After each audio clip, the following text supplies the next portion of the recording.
The difference between an eagle and a vulture is appetite.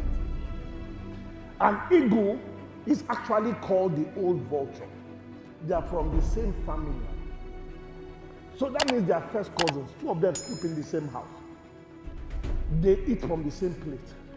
Then they travel together. Is it possible that you could be sleeping in the same house with a vulture? Or you might be the vulture. Let me explain a bit. A vulture does not eat an animal that is strong, weak, that is strong and healthy. It eats animals that are weak, dead, and that's it. But an eagle doesn't do that. Next slide. There are three types of vultures. There's the white-necked vulture. White-necked vulture. The white-necked vulture has the gift of smell. From 5 kilometers, it can find food. You don't need to invite a vulture to your ceremony. Just kill a goat. 3 minutes, a vulture is there. Do you know some people that when you kill something like that, they appear in your house? When you want to celebrate, they just appear. How do they know this? A white-necked vulture, 5 kilometers, it will smell. So I say that those kind of vultures are in marketing department, research and development. They work in R&D and marketing department. Now those ones, they have the gift of smell. They know that Dangote is opening a refinery, so they have gone to market their bank. They've gone to market their bank, research. Then they come and report back in Monday morning meeting. Now then there's another set of people, the black-necked vulture. Those ones, they don't smell. They just sit in the office. They look at wherever the marketers go, they go there. Those ones are in operation and admin department. Operations and admin department. But they can't take any decision because their beaks are not strong enough. They have to wait for the red-necked vulture, which is the manager, who gives approval. So the red-necked manager will give approval. But remember, they don't eat what they kill. They have to wait for it to die. If your dependency is for somebody to give you 2,000 naira, to give you salary, to give you money, you are suffering from a vulture mentality.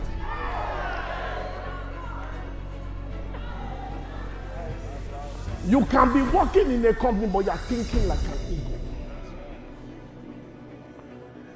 Let me touch a button here. In Genesis 1:26, the Bible says, and God said, let us make man in our image. So I'm supposed to be looking like God. So if I look at the mirror, I am looking at God. I resemble God. Fine boy, no pimples without dimples. Nothing to me. I dress like God. If your dressing does not look like what God does, go and change it. Polish your shoes. Cut your hair. Look good because you are representing God. In short, I asked myself the day I wanted to buy my car, in case God calls me on phone and says, "King, pick me up at the airport. I'm coming back BA by 11 o'clock. So I asked myself, what kind of car would I use to go and pick God? A Toyota Starlet, a Keke Napep? No. That was what made me buy the Range Rover Vogue. In case God called me. I did not buy the car because I had money. I bought the car because of revelation. Hey. So I'm supposed to look like God. And the Bible says in his likeness, that is to behave like God. So I'm supposed to look like God and behave like God. Please, can anybody tell me or show me in the Bible where they say and God was an employee of UBA Bank? Our God was never an employee. Genesis chapter 1 verse 1 says, and in the beginning God created. God is a creator. He created you to create. Yes, you are working for somebody. Study to show. There is a part of your life you must show. You must show yourself. Next slide. An eagle kills. Kills. I came here to look for eagles. I came here to raise eagles. I'm tired of people, young men being poor. It's an error under heaven.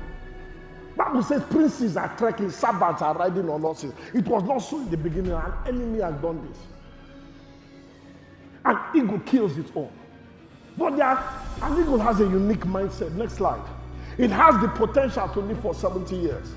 But it will first live for 40 years. It represents elegance, beauty, freedom, power. But at the age of 40, he takes a decision. He says, should I live or should I die? If it wants to die, it will just go under the winter. And then his blood will freeze and it will go. But if he wants to stay that 30 extra years, what it will do is that it will now decide, this is what I'm going to do. It will take a rich one. It will go up to the highest mountain, hide in the cleft of the rock, and then it will do this. It will break his beak. An eagle lives on flesh. It has to kill. Now, it cannot eat anymore because they've broken his beak. It will wait for the beak to come and it will see other people running up and down, eating their own. It will stay like that. When it finishes that, it will now wait and then pluck its talons, every single thing out. Let new ones come out. It will wait, it will watch other people eat. It will only take water and honey. It will wait for the talons to grow back. When it has finished doing this, it will pluck out all its feathers. All. It will take pain and tear it all out. It will wait for new feathers to come out. Its eyes will turn red with anger. It looks at the next goat that's passing. It becomes unleashed to that one. God help that rat. God help that rabbit it goes for. Because there is a sacrifice you need to pay for success. Yes, sir. Pain is the down payment for gain. Next slide. Until you pay the price, you are not qualified to eat the price. Hey! Yes, sir. There is no free lunch anywhere. There's no free lunch anywhere. Next slide. There's a country called New Zealand. 43% of the birds cannot fly. 43% of the birds in New Zealand cannot fly. What an irony. So I checked a bit about them. Over the years, over 1,000 years, because of one major reason why they don't fly. Next slide. It's because they don't have predators to chase them. Somebody has gotten it. Yes, sir. Because they don't have predators. No snake to bite them. No cat to chase them. So they have not exercised their wings over time. And because they've not exercised, they now started building their nest on the ground. So when somebody wants to aspire, they'll say, no, your houses are meant to be on the ground. Poverty is transferred over generation. You are not poor because you were born. You were poor because they transferred property to you. Your father did not tell you about money. Nobody told you, so you inherited it. The children of Israel, the Bible said, they desire to eat salad, back, onions and garlic in Egypt when God wanted to tell them to go forward. Hi, thank you for watching this video. I hope it really made a lot of sense to you, and I hope it changed the way you were thinking about some things. I would encourage you to please subscribe so that when my new video comes out, you'll be among the first to see it. Don't miss it. And if you have any questions, please endeavor to write your questions on that, and at the earliest convenience, I will respond to them. Please don't forget to like. My name is UBONG, and it's a privilege serving you.